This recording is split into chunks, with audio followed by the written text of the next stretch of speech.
Hello, Steve White, Steve Arts 89. Well, the reviews are in. Disney, shockingly, has lifted the embargo on reviews for, or comments on Indiana Jones and the Dial of Destiny. It's not coming out for like a month. Normally they just do this a week or so before. Sometimes if there's a problem with a movie, they'll do it like the day before it's out, so there's no time for people to get negative reviews out to sort of sway people from not going to the theatre.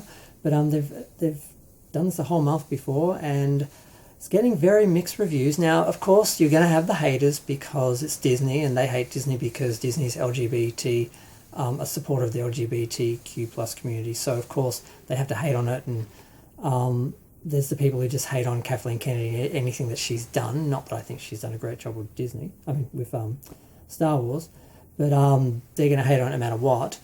There's just the people stuck in the past who just can't handle new versions or sequels or continuing series like Indiana Jones. Now, I actually liked The Crystal Skull. I'm sorry, I saw it in the cinema. I liked it. My friends who saw it with me hated it, and I didn't know why. I saw the originals on TV when I was a kid.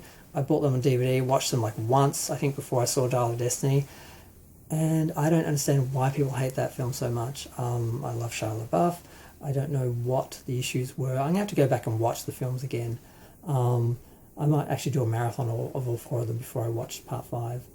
But yeah, so the reviews are in and getting mixed reviews. There seems to be some people are one of the main sort of comments seems to be, well, it's better than Crystal Skull, which for some people is not saying much, because they can't say much. There must be some sort of embargo on spoilers perhaps, but not like spoiler-free reviews or something. I'm not sure, but basically all the reviews seem to be out. People are talking about it, and the main sort of criticism is that the spark, the energy, the fun isn't there. That Indy is this tired, failed man.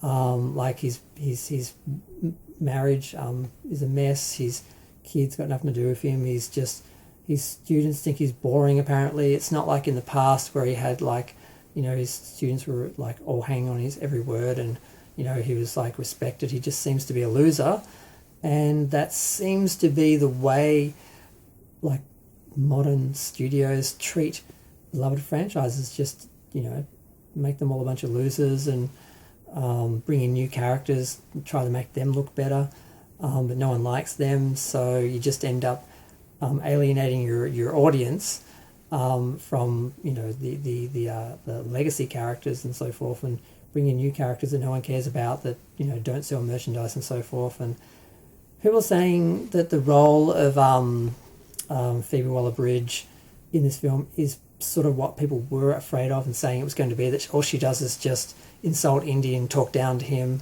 and it's sort of more about her and making her look good, which you can do both. You can have a classic legacy character be awesome and have a new character come along and be awesome right along with them. You don't need to, and it does seem to be a common trend of diminishing the legacy characters to make the new characters look better. So there does seem to be that. The whole Indy being killed in the past and basically being erased, and her taking over his role, and some sequence of her basically recreating all his iconic moments, that doesn't seem to happen. And the argument from people like Doomcock is that, they changed that because of us, we're saving pop culture, our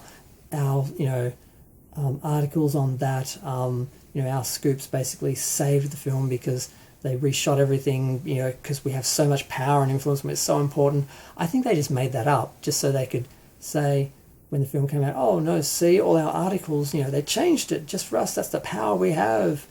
No, I don't think it ever happened in the first place. I think the film is how it is. I don't think they really changed anything.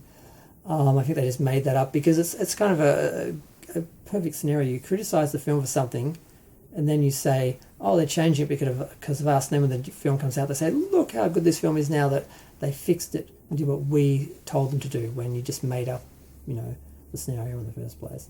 So yeah, reviews are in. It's mixed. Some people think it's not really an indie film. It's an Indian name only. It's just they're just squeezing the last couple of drops out of the franchise. Apparently, it got a standing ovation in Cannes or somewhere where it was shown. But that was more for Harrison Ford, who was there, because it's his last film as Indy, and more about him and his legacy, his overall thing for playing the characters over the years, not for the film itself. But it's hard to tell. Rotten Tomatoes, I couldn't actually get it to display, but it seems to be the critic score is in the 30s, and there isn't like an audience score yet. It's not really doing great there either. So the chance of it making $1 billion, I'm not sure. I'm not sure it's going to have the word of mouth it's going to need.